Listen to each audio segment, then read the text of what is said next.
اللہ نے بتایا مسئلہ کہ ہر چیز کا علم اللہ کے علاوہ کسی اور کے پاس نہیں ہے۔ دوسرا مسئلہ اللہ نے سمجھایا کائنات کی ہر چیز پہ اختیار بھی ہے تو صرف ایک اللہ کا ہے۔ ہر چیز کا مالک اور ہر چیز پہ حکم چلانے والا، ہر چیز پہ اختیار ہے تو وہ بھی کس کا ہے؟ اللہ ہی کا ہے، اللہ کے علاوہ کسی اور کا نہیں ہے۔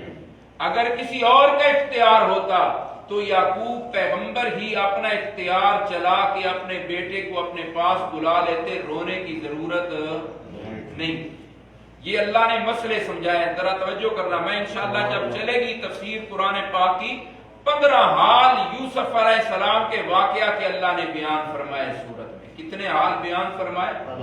ہر حال سے یہ مسئلہ ثابت ہو رہا ہے کہ غیب کا علم بھی اللہ ہی کے پاس ہے اور مختار کل بھی اللہ ہی ہے، اللہ کے علاوہ کوئی اور نہیں۔ تیسرا مسئلہ اللہ نے یہ بیان فرمایا، او کائنات والو، میرا محبوب محمد کریم میرا سچا نبی ہے، اس کی رسالت میں کوئی شک، رسول اللہ صلی اللہ علیہ وسلم اللہ کے سچے رسول ہیں، آپ کی رسالت میں شک کوئی نہیں۔ تیسرا مسئلہ اللہ نے یہ سمجھایا کہ آمنہ کے لال اللہ کے سچے رسول ہیں، آپ کی رسالت میں شک، کیونکہ آپ سے سوال کیا گیا کہ بتائیں ابراہیم علیہ السلام کا وطن جو تھا وہ تو کنان تھا۔ ابراہیم علیہ السلام کا وطن کون سا تھا؟ کنان۔ ابراہیم علیہ السلام کے ایک بیٹے اسماعیل، ان کو آپ نے مکہ میں چھوڑا، دوسرے بیٹے اسحاق وہ کنان میں تھے۔ اسحاق علیہ السلام کے بیٹے یعقوب علیہ السلام، یعقوب علیہ السلام کے 12 بیٹے تھے۔ کتنے بیٹے تھے؟ 12 بیٹے تھے۔ یہ جو بنی اسرائیل کا تذکرہ چلتا ہے نا، موسیٰ علیہ السلام، عیسیٰ علیہ السلام، یوشع علیہ السلام وغیرہ، یہ اللہ کے نبی یہ بنی اسرائیل میں آئے، اور بنی اسرائیل کا بہت تذکرہ ہے قرآن میں، 12 قبیلے ان کے۔ وہ یعقوب علیہ السلام کے 12 بیٹوں سے پھر 12 قبیلے بنے۔ یعقوب علیہ السلام کے 12 بیٹوں سے 12 قبیلے بن گئے ان کے۔ تو آپ صلی اللہ علیہ وسلم سے سوال کیا گیا، ان کا یہ تو ویسے اپنی طرف سے لگاتا ہے کہ میں اللہ کا نبی ہوں، اس سے پوچھو کہ ابراہیم علیہ السلام کا وطن کنان تھا، تو ابراہیم علیہ السلام کی اولاد مصر میں بنی اسرائیلی کیسے پہنچ گئے؟ موسیٰ علیہ السلام فرعون کے پاس سے مصر سے بنی اسرائیلیوں کو آزادی دلوا رہے ہیں، یہ موسیٰ علیہ السلام بنی اسرائیلیوں کو ادھر سے کیوں آزادی دلوا رہے ہیں؟ یہ ابراہیم علیہ السلام کا خاندان کنان سے مصر کیسے پہنچا؟ یہ سوال کیا گیا نبی پاک صلی اللہ علیہ وسلم سے۔ تو اللہ نے جواب میں یہ سورت اتاری، اللہ نے پورا واقعہ تفصیل کے ساتھ ذکر فرمایا کہ واقعہ اس طرح ہوا، یوسف علیہ السلام کے ساتھ بھائیوں نے یوں کیا، اور پھر وہ بکتے بکاتے آخر وہ مصر میں پہنچے، اللہ نے ان کو وہاں پہ اتنی عزت دی، انہوں نے اپنے باپ بھائیوں سمیت سارا خاندان مصر میں بلا لیا۔ تو اس طرح یہ یعقوب علیہ السلام، ابراہیم علیہ السلام کا خاندان کنان سے مصر منتقل ہو گیا۔ اللہ نے فرمایا اب آپ کو میرے محبوب نے، آپ نے تھوڑا سا سوال کیا، پوری تفصیل کے ساتھ اللہ قرآن پاک میں یہ فرما رہے ہیں نا، یہ آپ کے سامنے قرآن پاک کی آیت ہے، وَإِن كُنْتَ مِن قَبْلِهِ لَمِنَ الْغَافِلِينَ۔ اے میرا محبوب پیغمبر، قرآن اترنے سے پہلے آپ کو بھی اس کا علم نہیں تھا، ان کو بھی پتہ نہیں تھا، آپ کو ہم نے بتایا تو آپ نے تو پوری تفصیل کے ساتھ یوسف علیہ السلام کا واقعہ بیان کر کے مسئلہ بتا دیا۔ اس طرح سارا معاملہ ہوا تو پتہ چلا کہ اس طرح یعقوب علیہ السلام کے بیٹے وہ کنعان سے کہاں منتقل ہو گئے؟ مصر میں منتقل ہو گئے۔ تو اللہ تبارک و تعالیٰ نے فرمایا اب مان لو یہ میرا سچا نبی ہے، اب مان لو اس نے آپ کے جواب کا سوال کا جواب جو دیا میں نے اس پہ وحی نازل کی ہے، تو مان لو یہ میرا سچا پیغمبر ہے، اس پر میری وحی اترتی ہے۔ تیسرا مسئلہ کیا پتا چلا کہ آمنہ کے لال اللہ کے سچے نبی ہیں۔ یہ مسئلے یاد کر لینے ہیں، پورے 12 رکوعوں کا خلاصہ ہے۔ پہلا مسئلہ کیا ہے کہ ہر چیز کا علم اللہ ہی کے پاس ہے۔ دوسرا مسئلہ کائنات میں حکم اور اختیار کس کا چلتا ہے؟ اللہ ہی کا چلتا ہے۔ تیسرا مسئلہ کہ آمنہ کے لال محمد کریم صلی اللہ علیہ وسلم اللہ کے سچے رسول ہیں، آپ کی رسالت میں شک کوئی نہیں ہے۔ اور چوتھا مسئلہ اللہ نے بتایا کہ کامیابی حق والوں کو ملتی ہے، جھوٹا کبھی کامیاب نہیں ہوا۔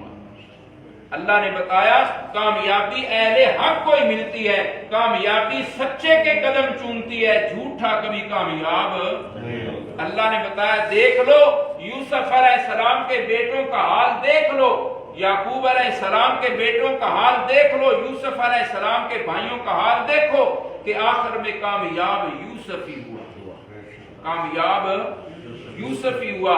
اللہ نے بتایا میرا محبوب پیغمبر یہ مکے والے آپ سے زیادتیاں کر رہے ہیں، کامیاب یہ نہیں ہوں گے۔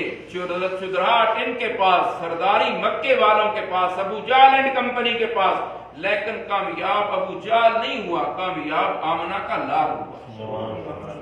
رسول اللہ صلی اللہ علیہ وسلم، توجہ کرنا، بات ختم کرنا ہوں، آپ کو نیند بھی آئی ہے۔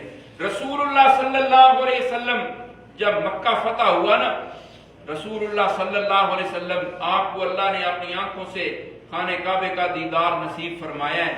آپ صلی اللہ علیہ وسلم خانہ کعبے کے دروازے پہ اس طرح ہاتھ لگا کے نا اس کی چوکھٹ پہ کھڑے ہیں۔ رسول اللہ صلی اللہ علیہ وسلم جس دن مکہ چھوڑ کے جا رہے تھے، جس کے پاس خانہ کعبے کی چابی تھی، رسول اللہ اس کو کہتے ہیں یار 2 منٹ واسطے چابی دے دے، 2 رکعتاں پڑھ لواں خانہ کعبے دے اندر۔ وہ کہندا کہ چابی دینی نہیں۔ کملی والے فرماتے ہیں اس کا نام تھا عثمان بن مظعون یا عثمان بن طلحہ۔ وہ رسول اللہ نے فرمایا ہو سکتا ہے، اللہ قرآن میں فرماتے ہیں تلک الایام نداولها بین الناس، یہ دنوں کی گردش میں لوگوں میں پھیرتا ہوں، کبھی کسی پہ دن آ جاتے ہیں، کبھی کسی پہ دن آ جاتے ہیں۔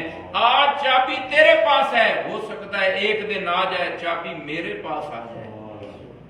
وہ کہتا ہے اس دن تو پھر مکے والے ذلیل ہو گئے ہوں گے جب چابی آپ کے پاس آئے گی، میں نہیں دوں گا۔ آج مکہ فتح ہوا نا، رسول اللہ نے فرمایا چابی لاؤ، وہ چابی لے کے دوڑتا ہوا آ رہا ہے۔ رسول اللہ خانہ کعبے میں داخل ہوئے، واپس تشریف لائے، رسول اللہ فرماتے ہیں وہ کدھر ہے چابی والا؟ یہ جی۔ حدیث پاک میں ہے کئی لوگوں کا دل تھا کہ چابی آج ہمیں مل جائے، بیت اللہ کی چابی ہمیں مل جائے۔ رسول اللہ نے فرمایا تجھے یاد ہے میں نے تجھ سے چابی مانگی تھی؟ کہتا ہے یاد ہے۔ رسول اللہ نے فرمایا یاد ہے کیا جواب دیا تھا؟ تو نے تو 2 رکعتوں کے لیے بھی چابی نہیں دی تھی، 2 رکعتاں پڑھنے واسطے بھی چابی دیتی کوئی نہیں سی۔ تے رسول اللہ نے فرمایا اگے کر ہاتھ اگے کر۔ سونا اپنی مرضی نال نہیں بولدا، سونا اپنی مرضی نال توجہ کرنا، سونا اپنی مرضی نال گپ نہیں ہے۔ سورہ نجم اٹھاؤ، اللہ فرماتے ہیں وَمَا يَنْطِقُ عَنِ الْهَوَىٰ إِنْ هُوَ إِلَّا وَحْيٌ يُوحَىٰ۔ میرا محبوب اپنی مرضی سے اپنے لب نہیں ہلاتا، وہی بولتا ہے جو رب بلواتا ہے۔ پنجابی وچ مانا کراں تے میں انج کردا ہوں نا، ہونٹ مصطفیٰ دے تے بولدا خدا ہے۔ ہونٹ مصطفیٰ دے ہل رہے نے تے بولدا کون ہے؟ بولدا خدا پہ ہے۔ اپنی مرضی نال نہیں بولدا، رب کہندا ہے میری مرضی نال بولدا ہے، وہی بولدا ہے جو رب بلوا رہا ہے۔ رسول اللہ نے فرمایا اے عثمان ہاتھ اگے کر، لے چابی خالدن طالدن الی یوم القیامہ۔ 2 رکعتاں واسطے چابی نہیں دیتی، لے جا قیامت تک چابی تینوں دے رہا، تیرے خاندان کول رہے گی۔ آج بھی اسی دے خاندان کول ہے جس نوں آمنہ دے لال نے اللہ دے حکم نال چابی دیتی۔ پھر رسول اللہ دروازے دے اندر کھڑے نے، کملی والے فرما رہے نے او مکے والیاں، سارا مکہ جمع ہے، او مکے والوں آپ کو پتہ ہے آج آپ کے ساتھ میں کیا کرنے والا ہوں؟ سارے جواب دے رہے ہیں انت کریم ابن کریم، تم خود کرما والا، کرما والیاں دی اولاد، خود احسان کرنے والا، احسان کرنے والیاں دی اولاد، خود خیراں والا تے خیراں والیاں دی اولاد۔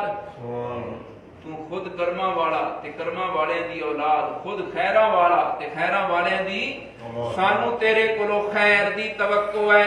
کمری والے نے فرمایا میرا اور تمہارا حال یوسف اور یوسف کے بھائیوں والا ہے۔ رسول اللہ نے اس موقع پہ فرمایا میرا اور تمہارا حال یوسف اور یوسف کے بھائیوں والا ہے۔ رسول اللہ نے فرمایا یوسف کے بھائیوں نے یوسف کے ساتھ کیا کچھ کیا، لیکن یوسف نے ان کے ساتھ کیا کیا؟